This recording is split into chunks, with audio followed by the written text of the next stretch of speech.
Alors, donc la présentation va comporter 3 parties. Tout d'abord, contexte et présentation de l'étude. Ensuite, les résultats sur l'évaluation du comportement du cheval au travail. Donc, on va parler plus particulièrement de bien-être animal. Ensuite, on va parler des résultats relatifs à la locomotion et la tension des rênes. Donc, on va parler à la fois de performance et également de bien-être animal. Alors, tout d'abord, contexte et présentation de l'étude. Donc, le bien-être animal, aujourd'hui, est au cœur des préoccupations de la filière équine. Alors, je rappelle la définition du bien-être animal, donc telle qu'elle a été donnée par l'ANSES en 2018. C'est un état mental et physique positif de l'animal. Donc là, ce n'est pas une absence d'état négatif. On essaie bien d'aller vers un état positif. Donc lié à la satisfaction de ses besoins physiologiques et comportementaux et de ses attentes. Et cet état varie en fonction de la perception de la situation par l'animal. Donc quand on parle de bien-être, on parle bien du ressenti de l'animal. Alors, bien évidemment, on va considérer le bien-être de l'animal au travail, mais sans oublier on peut souhaiter atteindre la performance. Et c'est valable dans l'autre sens aussi, c'est-à-dire qu'on a un cheval avec lequel on souhaite performer, mais on voudrait pouvoir respecter le bien-être de l'animal. Alors, dans ce cadre-là, se pose bien sûr le problème du harnachement. Et ce que l'on souhaite, c'est donc ne pas provoquer de douleurs et de blessures. Il faut que ce harnachement soit confortable, il faut qu'il permette de bien communiquer avec le cheval, à la fois dans un souci de bien-être, mais également de performance. Et il faut qu'il puisse favoriser les postures, les mouvements et la locomotion, tout ceci dans un souhait de l'obtention de la performance. Alors, concernant les bridons ergonomiques, ils sont présentés donc par les fournisseurs comme diminuant les pressions au niveau des zones sensibles de la tête, et on sait donc que la tête est une zone très sensible chez le cheval, d'une part, et que d'autre part, on sait notamment grâce à un certain nombre d'études avec les museroles que une modification de la pression ou une induction de la douleur au niveau de la tête va induire des modifications au niveau de l'ensemble de la locomotion du cheval jusqu'à l'avancée de ses postérieurs. Alors, quand on a réalisé cette étude, il y avait à peu près une vingtaine de bridons disponibles sur le marché. Et donc, ils sont censés apporter des modifications, donc des pressions. Alors, ils présentent des modifications au niveau de la tétière pour la plupart d'entre eux. Donc, une tétière élargie plus confortable. Avec, dans certains cas, une évolution au niveau de la muserolle, également une évolution au niveau de la sous-gorge et pour certains, une évolution au niveau des montants. Alors, notre étude a comparé 4 bridons. Un bridon témoin, qui est donc un bridon classique, donc avec les montants de muserolle et de filets séparés, une muserolle française, et on a utilisé un mors à double brisure, donc pour les 4 bridons. Alors, le bridon, les 3 bridons, alors ensuite on va appeler les bridons 1, 2, 3, donc vous avez des photos là. Les petits carrés roses, en fait, sont les capteurs hein, pour l'étude de la locomotion avec le système MOCAM. Voilà, c'était pas pour faire joli. Donc, les bridons 1, 2, 3, ils présentent toute une tétière élargie. Donc, on sait que plus la zone de pression est large, meilleur est le confort, et sur laquelle sont fixés à la fois les montants de filet et les montants de muserolle. Pour le bridon 1, on a une muserolle élargie. Pour les bridons 2 et 3, elle est élargie, elle est plus basse, et les montants sont redessinés. Et pour le bridon 3, on a une sous-gorge redessinée. En fait, il a une conception assez différente des autres. Alors, comment on a pratiqué? On a travaillé sur 4 semaines, on a utilisé 12 chevaux, et donc chaque semaine, on a testé 3 chevaux. Donc, les 12 chevaux ont subi une visite vétérinaire préalable pour vérifier qu'il n'y ait pas de souci particulier au niveau de la locomotion.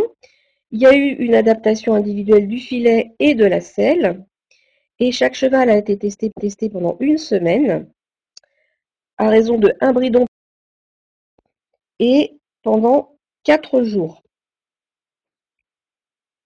Alors on a testé donc 4 bridons, le bridon classique, qu'on appellera témoin, et 3 bridons ergonomiques et dans un ordre aléatoire. C'est-à-dire que le premier jour, le cheval pouvait avoir le bridon 1, le bridon 2, le bridon 3, le bridon 2 le deuxième jour, le 3 le troisième jour et le 4 le quatrième jour. Et puis un autre cheval pouvait avoir le premier jour le bridon 4, le deuxième jour le bridon 2, etc. Voilà, ceci afin de ne pas induire un effet du jour. Enfin, voilà. Et on avait un cavalier expérimenté qui a donc, effectué une reprise de dressage type de 5 minutes, donc aux 3 allures et aux 2 mains. Alors, pour évaluer le comportement, on a fait des vidéos. Donc, on avait 3 types de caméras différents.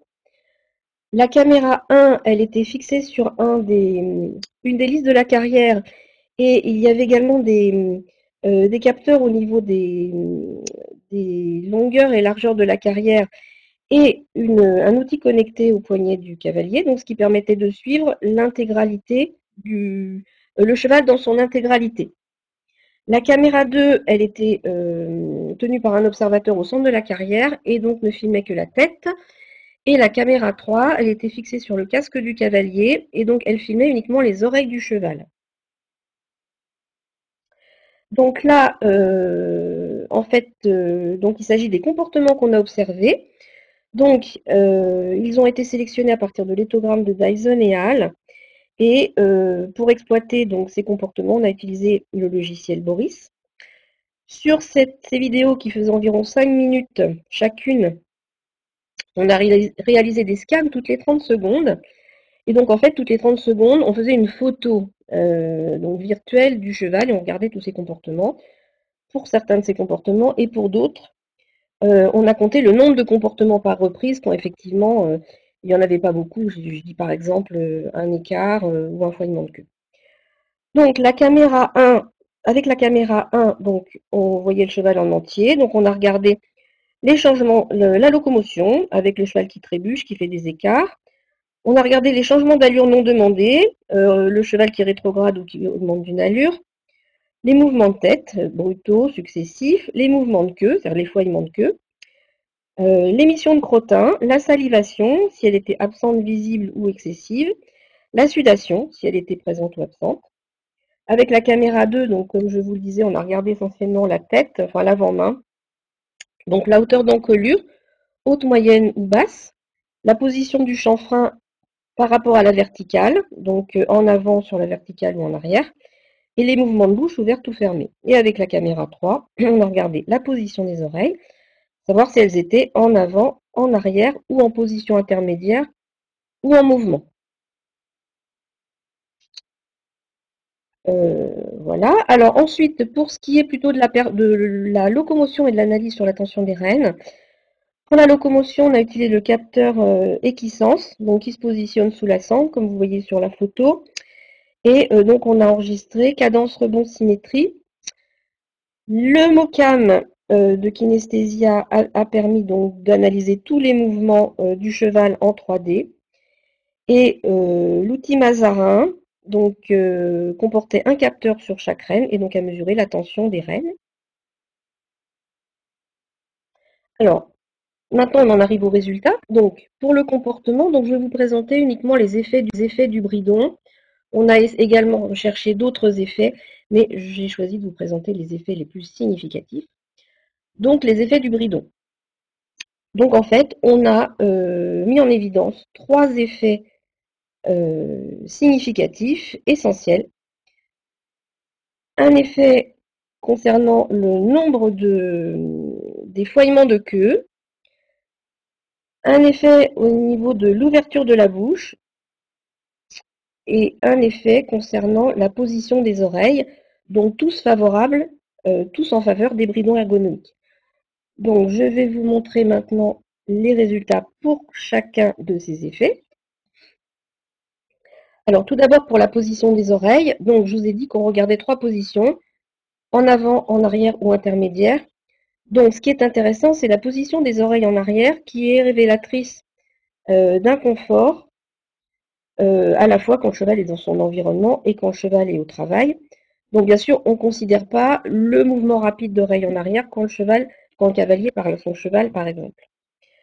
Donc là, on voit que sur le graphique, donc, qui représente le pourcentage de scan avec la position des oreilles en arrière, eh bien, on voit qu'elle est supérieure avec le bridon témoin comparé aux comparé aux trois bridons ergonomiques. Ensuite, concernant l'ouverture de la... Ah oui, également une précision. Cet effet est plus marqué au galop. Donc ça veut dire que la différence entre les bridons ergonomiques et le bridon témoin est plus marquée au galop. Et autre chose intéressante, c'est quand on a regardé les effets des bridons en fonction des allures, en fonction des figures, on a constaté, mais bon, ça n'a rien d'étonnant, que le galop est l'allure qui provoque le plus d'inconfort, tout bridon confondu. C'est-à-dire, bah, c'est l'allure qui est la plus difficile pour les chevaux qu'on a utilisés. C'était des chevaux d'enseignement, hein. Donc voilà, globalement, les bridons ergonomiques améliorent la position des oreilles, améliorent le confort du cheval par rapport à la position des oreilles, et notamment au galop. Alors ensuite, concernant l'ouverture de la bouche, le bridon témoin a présenté plus de scans, enfin un pourcentage plus élevé de scans avec la bouche ouverte par rapport au bridon 2 et 3. Alors vous voyez que le bridon 1, il est intermédiaire, mais l'effet n'était pas significatif, mais ça va quand même dans le sens d'une amélioration. Et enfin, concernant l'effouillement de queue, on a une tendance à ce qu'il y en ait plus avec le bridon témoin par rapport au bridon 3. On voit également que les deux bridons 1 et 2 sont intermédiaires. Ça va toujours dans le sens d'une amélioration, mais ce n'est pas significatif. Donc ça, c'est dû à une certaine variabilité entre les 12 chevaux.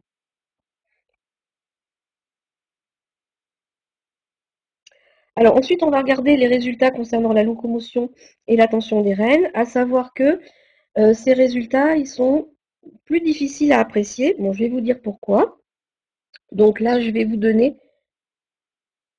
Ah, ça passe plus. Bon. Ah, merci, Frédéric. À chaque fois, ça m'arrive, ce truc-là. Je ne sais pas pourquoi. Alors, donc, voilà. En fait, on a vu des effets favorables des bridons, mais différents en fonction des bridons. Donc, on ne peut pas dire tous les bridons améliorent tel ou tel élément de la locomotion ou de la tension des rênes. Et en fait, bah, je ne vais pas avoir suffisamment de temps là pour vous donner les détails. Et à savoir qu'on n'a pas non plus terminé complètement l'exploitation de ces données qui sont bah, assez complexes en fait. Donc, alors en fonction des différents bridons par rapport aux témoins, on a une légère diminution de la cadence au galop. Donc ça, c'est effectivement intéressant, dans la mesure où on peut estimer que c'est un galop, dans la mesure où il est symétrique, hein, bien sûr, qui va être plus lent. Donc, bon, on peut effectivement, notamment pour le cavalier de dressage, estimer que c'est un réel intérêt. Ensuite, pour le mouvement, on a eu une tendance sur l'augmentation de l'angle tête-encolure. Donc, des chevaux qui ont une position de tête plus confortable, plus naturelle. Et également une augmentation, alors toujours une tendance, hein, c'est pas un effet significatif, à une augmentation de l'avancée des antérieurs et de l'engagement des postérieurs. Donc ça va effectivement vers une amélioration de la locomotion. Et concernant la tension des rênes, on a eu une augmentation, avec certains bridons toujours, une augmentation de la tension sur les rênes, mais tout en restant quand même dans des tensions de rênes confortables. Donc ce serait un cheval qui prendra un meilleur contact sur le mors. Mais ces résultats-là, comme je vous l'ai dit, sont assez complexes à évaluer dans la mesure où on n'a pas forcément les mêmes effets à droite aux allures, enfin à droite et à gauche. Et donc, très probablement, on a un effet combiné de la latéralité du cheval et de la latéralité du cavalier. Donc, en fait, on a des interactions entre les effets des bridons et la latéralité du cheval et du cavalier. Diapo suivante, s'il te plaît, Frédéric. Voilà, merci. Alors, donc, ce qu'il faut retenir de ces résultats, ce sont quand même les observations qu'on a obtenues sur le comportement, qui sont vraiment très significatives. Et bon, il faut dire quand même que donc ces observations comportementales sont assez puissantes. Et donc, on peut dire que les 3 bridons ergonomiques améliorent le confort des chevaux par rapport aux bridons témoins. Les 3 bridons ergonomiques. Parce qu'on a donc eu une diminution de 3 comportements qui sont révélateurs d'états émotionnels négatifs ou d'inconfort. Donc, la position des oreilles en arrière, l'ouverture de la bouche et l'effouillement de queue. Et ce qui est très important pour ces 3 comportements-là, c'est que ces 3 comportements, ils sont exprimés spontanément par l'animal. On ne peut pas les modifier, alors sauf à attacher la queue, sauf à mettre une muserolle très serrée qui fermerait la bouche. Pour la position des oreilles, on ne peut pas non plus les modifier par un quelconque matériel. Et on ne peut pas non plus les modifier par les apprentissages. C'est-à-dire que si on utilise le renforcement positif ou le renforcement négatif, on ne pourra pas empêcher le cheval de modifier la position de ses oreilles, l'ouverture de la bouche ou l'effouillement de la queue s'il est dans l'inconfort. Donc ces comportements, ils représentent vraiment le ressenti du cheval. Donc c'est quand même, je pense, le principal résultat qu'il faut retenir de cette étude.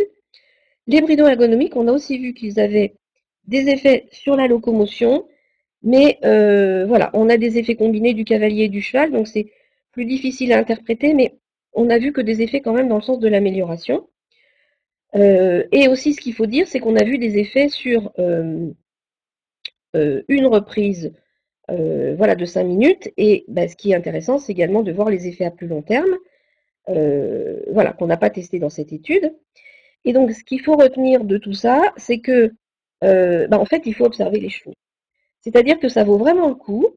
Je dirais qu'on ait un problème avec son cheval ou qu'on n'en ait pas, de tester différents types de bridons et éventuellement d'aller vers ce type de bridon ergonomique et d'observer le comportement du cheval. Comme on l'a vu, il y a des effets du cavalier, il y a des effets du cheval, du fait de la latéralité, et on a eu des effets plus ou moins importants également pour ces comportements améliorés, plus ou moins importants en fonction des chevaux. Donc il faut tester, observer le cheval. Et il faut aussi se faire aider, se faire observer.